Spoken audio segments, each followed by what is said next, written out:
நாங்கள் விருதுநகர் மாவட்டம் ராஜபாளையத்துலேருந்து வந்திருக்கோம். பவர் வீடர் வாங்குறதுக்காக வந்திருக்கோம். இது ஆள் பற்றாக்குறைகள் அதிகமான சம்பளங்கள் வேலைப்பாடு அதிகமாக இருக்கிறதுனால வண்டி வச்சுருந்தா எங்களுக்கு கொஞ்சம் ஈஸியாக இருக்குங்கிறதுக்காக வண்டி வாங்க வந்திருக்கோம். உங்களுக்கு எந்த மாதிரி உழவு ஓட்டி பார் போடணும்? எங்களுக்கு இப்போ பெரும்பாலும் அதிகம் வாழை தான்.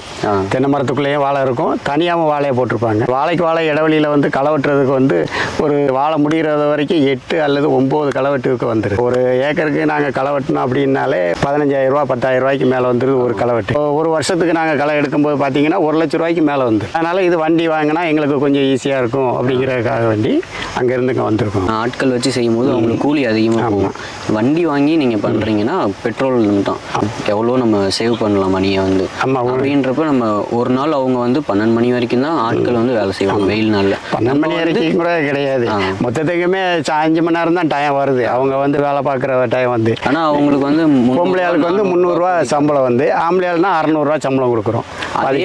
வண்டிக்கு 100 ரூபாய்க்கு 1 லிட்டர் பெட்ரோல் வாங்கி போறோம்னா ஒரு மணி நேரம் ஜாஸ்தியாக நம்ம ஓட்டுறப்ப நமக்கு நல்லா பில்லையும் எடுத்து கொடுக்கும், ப்ளஸ் மண்ணையும் நல்லா கிளம்பும். ஒரு வருஷம் நாங்கள் வாழை போட்டு இந்த வண்டி இருந்தால் வண்டி ஃப்ரீ ஆயிருங்க மாதிரி ஆயிரும். ஆமாம், அந்த மாதிரி அதுக்காகத்தான் நாங்கள் வண்டி தெரியும். அது எங்களுக்கு மெயினாக என்ன பிரச்சனைனா இந்த பார் போடும் உழுதது விட பாரும் அதே மாதிரி போட்டு கொடுத்துட்டா எங்களுக்கு வேலை ஈஸியாக இருக்கும். அதுக்கு நம்ம ஃபஸ்ட்டு என்னங்கிறத எல்லாம் உழுதுட்டு அதுக்கப்புறம் நம்ம எந்த மாதிரி அளவில் ரிச்சர் போடலாமா, அட்ஜஸ்டபிள் ரிச்சர் போடலாமா இல்லை நார்மல் ரிச்சர் போடலாமான்னு போட்டு நம்ம பார் போட்டுக்கலாம். அதுக்கு இது பவர் ஜாஸ்தின்றதுனால கொஞ்சம் நல்லா இழுக்கும் வண்டி. பார் போடுறப்ப நமக்கு தெளிவாகவும் பார் போடலாம். அதுக்கு இந்த வண்டி வாங்குறது கொஞ்சம் பெஸ்ட்டு தான். பெஸ்ட்டு இது 9 ஹெச்பிங்கிறது உங்களுக்கு வைப்ரேஷன் எப்படி இருக்குன்னு தெரியல. வயலில் ஓடும் போது வைப்ரேஷன் அவ்வளோவா இருக்காது. எல்லா இடங்கள்லையுமே இப்படி நைப்பாக இருக்குன்னு சொல்ல முடியாது. ஆமாம், மண்ணோட தன்மைகள் ஒவ்வொரு ஏரியாவுக்கு நாங்கள் போகும்போது மாறும். ஒரு இடத்துல பார்த்தீங்கன்னா இதே மாதிரி அதிகமான கடினமான மண்ணாக இருக்கும், ஒவ்வொரு இடத்துல லேசாக இருக்கும். இப்போ அதிகமாக வைப்ரேஷனாக அப்போ அடுத்து நாங்களே ஒரு சம்பளால் வச்சு நாங்கள் இதை யூஸ் பண்ணாலுமே அவங்களும் அதை கஷ்டம் இல்லாமல் கொடுத்துட்டு வரணும். வண்டிக்கும் அதில் சுலபமாக இருக்கணும். அதுக்கு இப்போ ஓட்டுற மண்ணை விட வேறு மண்ணுக்கு போகும்போது அந்த மண் எப்படி இருக்கும்னு நமக்கு பார்த்தா தெரியும். அந்த மண்ணில் நம்ம ஃபஸ்ட்டு கியரில் ஓட்டலாமா இல்லை செகண்ட் கியரில் ஓட்டலாமா, ஸ்பீடு டிஃப்ரென்ஸ் இருக்கும். அப்படி நம்ம மிஷினை ரன் பண்ணுறப்ப நமக்கு வைப்ரேஷன் ஆகாது.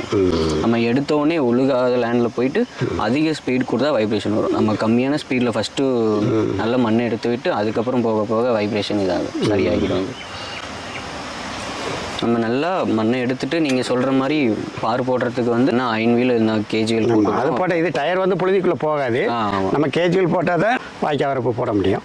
அதான் கேஜிவில் போடுறப்ப நமக்கு ஒரு ஷேப்பாகவும் போகும், அழகாகவும் நமக்கு மற்ற மண் எதுவும் இது பண்ணாமல் அது கரெக்டாக போகும். நீங்கள் பிளேடு போட்டுகிட்டே பார் போடணுன்னீங்கன்னா அது மண் நமக்கு நல்லா புழுதி ஆகிட்டே இருந்தாலும் வண்டி உட்காரும்.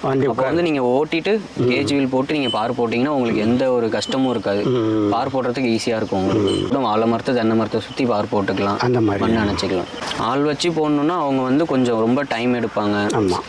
ஒரு ஏக்கர் களை வெட்டி முடிக்க 4 நாள் 5 நாளைக்கு மேலே ஆயிரும். ஆள் பற்றாக்குறையாக இருந்துச்சுன்னா அதுலேயும் பாதி வேலை நிற்கும், பாதி வேலை வரும். பாதி வேலை நிற்கிறதுல என்ன பிரச்சனை அப்படின்னு கேட்டால் அதுக்கு அடுத்து பருவம் வாய்க்காது. அதாவது நிலம் உணர்ந்துடும். உணர்ந்தப்போ என்ன ஆகும் அப்படின்னு கேட்டிங்கன்னா வலுவாயிரும்.